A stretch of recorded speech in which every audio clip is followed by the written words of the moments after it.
Après 43 jours de paralysie budgétaire aux États-Unis, un record, le Congrès a adopté mercredi soir une proposition de loi permettant la fin du shutdown. Le président Donald Trump a promulgué le texte dans la foulée. Le shutdown, c'est fini.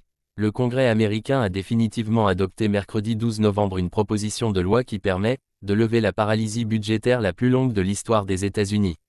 Le président républicain Donald Trump a signé le texte dans la foulée, après 43 jours qui ont bouleversé plusieurs pans de l'économie américaine. Aujourd'hui, nous envoyons le message clair que nous ne céderons jamais au chantage, a-t-il déclaré à l'adresse de ses adversaires démocrates, avant de signer le texte sous les applaudissements des élus républicains rassemblés autour de lui dans le bureau ovale. Après l'adoption lundi par le Sénat, la Chambre des représentants a approuvé la proposition de loi budgétaire avec 222 voix pour et 209 contre. Seuls 6 élus démocrates ont rejoint la majorité présidentielle, tandis que 2 républicains ont exprimé leur désaccord. Le président républicain de la Chambre, Mike Johnson, s'était félicité avant le vote de la fin à venir de ce « long cauchemar national ». Plus tard, il a fustigé le blocage de l'opposition démocrate depuis 6 semaines. Il savait que ça entraînerait des souffrances, et ils l'ont fait quand même. La manœuvre dans son ensemble était inutile, elle était injuste, et elle était cruelle, a déclaré le speaker, depuis l'hémicycle. La prolongation de subventions pour Obamacare, dans le flou. Après plus de 40 jours d'impasse budgétaire, une poignée de sénateurs démocrates avait fini par rendre les armes lundi en approuvant avec leurs collègues républicains une nouvelle proposition de loi, qui étend le budget précédent jusqu'à fin janvier.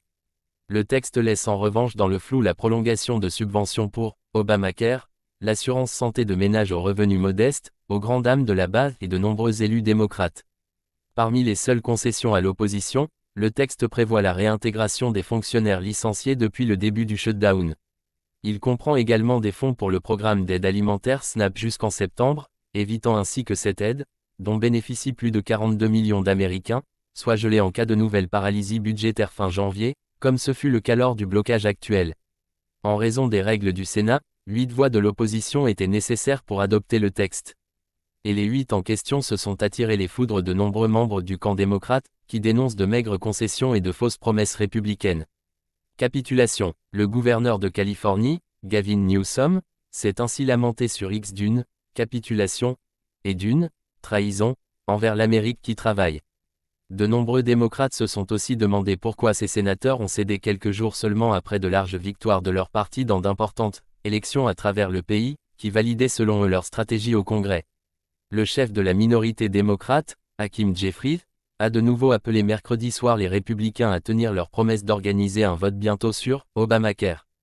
Nous estimons que les Américains de la classe ouvrière, les Américains de la classe moyenne, et les Américains ordinaires méritent le même niveau de certitude que les républicains fournissent toujours aux riches, aux plus aisés, et aux donateurs au bras long, a-t-il déclaré dans un discours depuis l'hémicycle. Il n'est pas trop tard, pour prolonger ces subventions, a ajouté le ténor démocrate. La question de ces subventions est au cœur du différend qui a mené au shutdown. Sans leur prolongation, les coûts de l'assurance santé devraient plus que doubler en 2026 pour 24 millions d'Américains qui utilisent Obamacare, selon KFF, cercle de réflexion spécialisé sur les questions de santé.